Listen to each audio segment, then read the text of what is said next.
On va parler musique avec le groupe Métismatique qui sort un deuxième album de jazz, Bad Safari. On vous le fait découvrir l'avant-première, écoutez.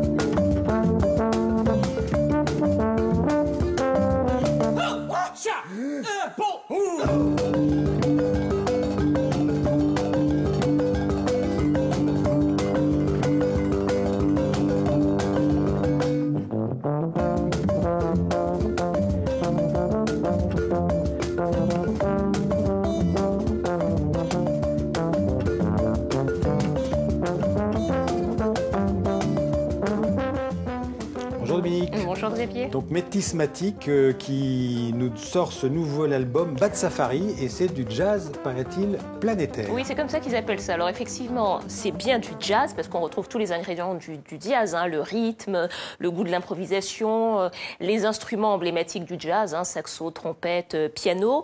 Et puis comme le jazz historique aussi, c'est une musique qui émerge à partir d'autres genres musicaux. Et là, dans cet album, eh bien, les 4 garçons de ce groupe se sont nourris de leur voyage pour nous concocter une musique pleine d'énergie avec des instruments venus des 4 coins du monde. Je vous propose plutôt de regarder et d'écouter reportage. Je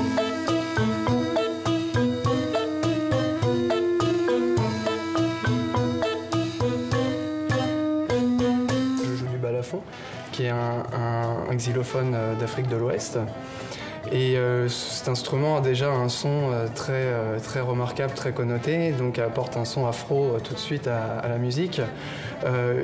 Alexandre, le percussionniste, utilise notamment des tablas, qui sont une percussion indienne, avec un son pareil, très identifiable. Et mon frère, Brice, qui joue donc du tuba, du saxhorn, donc des cuivres, apporte une couleur très variée, parce que donc, les cuivres, on les trouve dans tout, dans la fanfare, dans les musiques populaires, dans la musique classique, dans le jazz.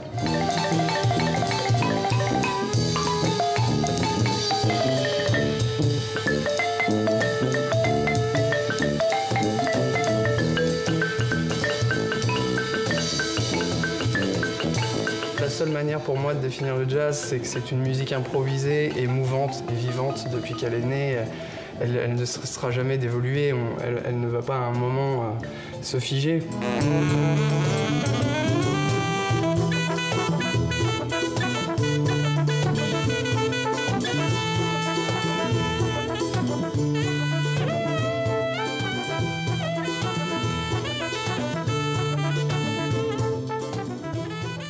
Très sympa.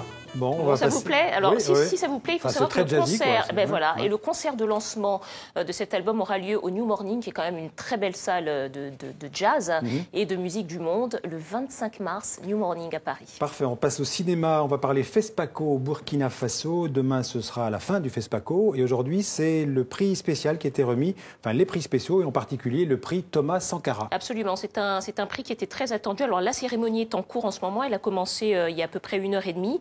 Le prix Thomas Sankara, vous savez, c'est le prix qui est remis par la Guilde des réalisateurs et producteurs africains, qui récompense le meilleur court-métrage. Et on vient d'apprendre que c'est la réalisatrice tunisienne Leïla Bouzid qui a obtenu le prix Thomas Sankara pour son court-métrage Zakaria. C'est l'histoire d'un jeune homme qui vit dans le sud-ouest de la France et qui décide d'aller en Algérie au moment où il apprend la mort de son père, sauf que sa fille refuse de l'accompagner, donc c'est une histoire familiale. Et Zakaria est le premier court-métrage de Leïla Bouzid et on sait qu'elle prépare actuellement un long métrage qui devrait s'intituler « Dieu protège ma fille ». On la suivra. Oui, alors on reste dans l'audiovisuel et on va parler de Netflix, ce diffuseur de vidéos en ligne américain qui va diffuser la semaine prochaine l'adaptation d'une série française. Oui, et cette série française, c'est Les Revenants. C'est une création de Canal+, dans laquelle les habitants d'une petite ville rentrent chez eux, des années après leur décès, ce qui évidemment provoque des mésaventures. Alors la série sera diffusée à partir de mardi prochain sous le titre The Returned. C'est la première adaptation d'une série française, hein, vous savez, par les Américains. Ils ont acheté beaucoup de droits, mais là, c'est la première fois qu'ils adaptent une série française. Cocorico, alors? Cocorico, oui, mais enfin, vous savez, Netflix aussi n'a pas beaucoup elle a un catalogue français assez pauvre, donc finalement, l'adaptation d'une série française était bienvenue quand même.